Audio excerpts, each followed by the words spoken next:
Good morning. Pakita na ko ang kuan guys, ang aming Ifan Itik Pinas today. Araw ng Friday. Ito po. Hello.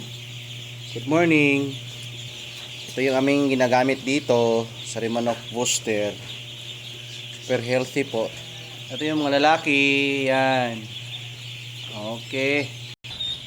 Okay guys. So for today's video, while nag-ano tayo, nag-trabaho, sige, magtatagalog tayo guys, no? Good morning. Good tayo.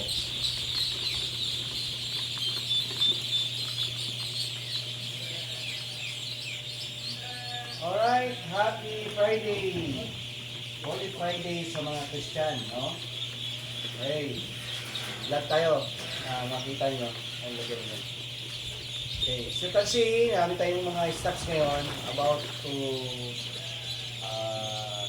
this post, no? Itong pan namin kasi holiday ngayon, ang samantalang pan, minumonitor muna namin yung pan. Naipit ngayon, dito. May mga tips tayo, no? So ito yung aming stocks, Ifan Itik Pinas. D-Old. Ito po yung D-Old. So, yung monitor po namin, kaya gaya yan, may mga hits, no? Kailangan po sa ganitong dami na mga stocks natin, kailangan pong subaybayan, no? Yung monitor natin, yung mga maliliit, yan. Walay natin, yan, ito. Paano natin ilagay? Napatay ba tanga na rin? Kasakin? Direk? Nagmay ha? So, yan. Tapos tubig. Dito natin yung tubig. Ano? Yung mga maliliit dito. Ano, paano lang yun? Yung mga maliliit dito. Ang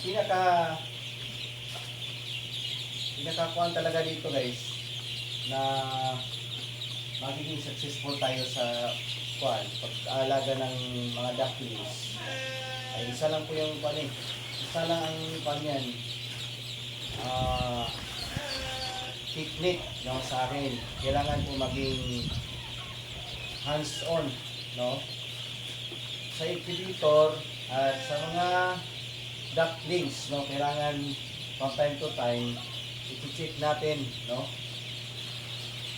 So yun, check natin yung kalagayan, yung tubig talaga number 1 na may mga vitamins, no? May mga vitamins po. At yung tubig po kailangan may bato, may bato po ito. Unlimited po yung pakain at dapat din po malinis yung brooding natin in terms sa mga ipot. So kailangan may mga rice hull. Rice hull talaga. At after nyan, pagkatanggal po ng ating mga siho ay ano mga pinasibiboy niya ha, kung nakarest tayo ha, ano mga kailangan talaga na obserbahan natin yung kanilang kalagayan, no? Also, no, yun. Titingnan natin kung ano nang sit up. Hindi po pwedeng na lang. Basta-basta na lang natin iasa sa mga tao kasi po yun yung iba yung talagang ikaw ang nagmamanage, makikita natin, no? Okay. So kaya maganda yung ating mga siho na sa ngayon na na-improve din natin. Pero siyempre patuloy po kami nag-improve sa aming facility, no? Especially dito po sa Davao. Okay. Kailangan po yan yung sa ating ginagawang hatchery, pagpapisa, ang unang-una niyan, siyempre, kailangan natin buhayin yung mga embryo, yung sisiyo, balot na na-develop sa itlog. Mamanis natin yung init, no? Lalo na ngayon, Holy Week, sobrang init po dito sa amin. Yung mga kuwan nga nito, mga damo-damo sa paligid po ay kuwan na na tuyo na, no? Halos wala na kaming mapapakain doon sa aming mga tupa at pabo, no? Yung natitira na lang dyan ng mga damo-damo sa paligid is yung hindi makain ng mga hayop natin, no? So, mainit. So, bantayan natin yan, lalo na ganitong oras sa incubator. Okay, so yun. Mamanis po natin yung ating pagpapisa doon sa pag-incubate. Okay, kahit anong high-tech ng ating incubator. Okay, so pag hindi din natin ma-monitor yan, wala din, no? Konti lang yung recovery ng pagpapisa. Okay. So, for example, okay ka na sa pagpapisa, no? Ating pag-incubate. So, how about sa duckling? So, paano mo ngayon i-manage? May kilala ko na isang farm na yung caretaker nila is marunong daw magpapisa, no? Marunong. Okay yun, pero ang pagdating po sa siho, ay doon po sila nag-i-error, no? Marami pong error pagdating po sa siho. Hindi nila alam na kailangan hindi mabasag yung siho, lalo na sa first 4 days na mag-aalaga natin ng ducklings. Kailangan po yan, no? So, ang point is dapat align, no, lahat ng cycle ng ating ginagawang pagpapisa ay dapat tawag dyan, yung align talaga ba? Lock up ba? So, success ka doon sa pag-incubate, successful ka din po sa pag-aalaga ng mga ducklings. Diba? Kung healthy po yung ducklings na binibigay natin sa mga farmers, so healthy din po yung kinalabasan, maganda yung production ng nag-iitik. So, pag dito pa lang ay may error na tayo, yun yung mahirap. Pero ang kagandahan naman dito sa pag-alaga ng siyo, as my experience for almost 1 decade, no? Almost 10 years, ay hindi talaga siya sensitive. Maliban lang doon pagka hindi mo talaga inayos yung facility. Tulad niya, no? Di ba? May mga maliliit. Dapat yung maliliit dito, meron mo tayo sana ng mga quarantine dito na ilalagay, no? Ilagay natin sa tayo nag-kids to. Kulang tong kids ito. Pero umiyak na lang pag manaw dito. Kulang tong kids to. Alright. At ang ginagamit po namin dito, yung meron po kaming ginagamit na probiotics na fruits and vegetable fermented blended by molasses, no? Meron po kaming ginagawang may vitamin C din doon na local produce ng mga formulator sa Davao. Yun ang endorso ko.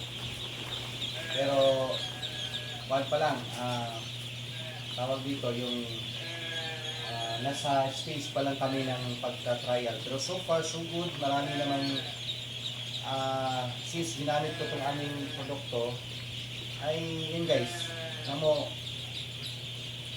yung aming growing before may amoy, pero ngayon may amoy pero tolerable.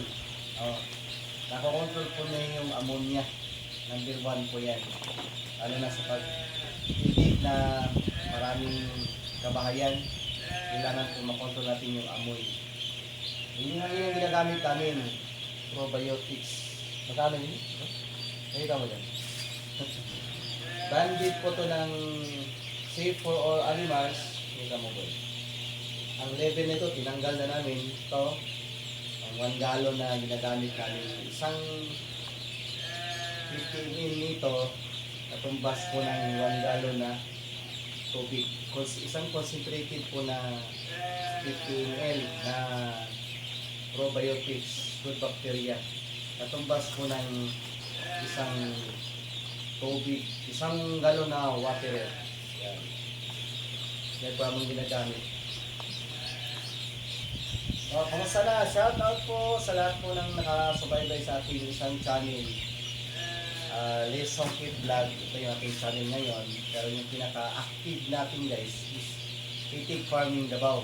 Yung pinaka-active talaga natin na channel. So andun kami palagi. Dun po ako nag-upload ng alas everyday. Nandun yung aking mga update sa Itik Farming Davao. Kasi yung itong channel na to, pinasyon po na natin kay Randy, no? Sayang naman nga, hindi natin ipapatuloy yung ating channel na ito. Kaya minsan na ako nag-upload dito. So kung gusto nyo masubaybayan talaga, Itik Farming Davao, andun po yung mga details lahat. At ang aking Facebook naman, Leo Songkit Vlog. Leo Songkit po, Leo Songkit, no? Yan. Aking contact number, 0916-312-0833. Okay? So, shout out po sa lahat ng nakapanood sa ating video today. Yan. Ito yung aming Pilipinas na ipuan. Relax masyado kasi mainit. Yun yung gusto nila eh. Mainit na panahon. At may konting hangin. Yun yung niyang gusto. Yung kanilang gusto. Ay, kumusta dyan? Shout out po sa mga subscriber natin yan. Luzon, Visayas, Mindanao at sa buong mundo na nakasubscribe sa atin. Hello guys. Hello po sa lahat ng nanonood dyan. Holy Friday. Happy farming. Paki-off na lang yun ating video. So, paano? Hanggang dito na lang. Please like and subscribe. Bye guys.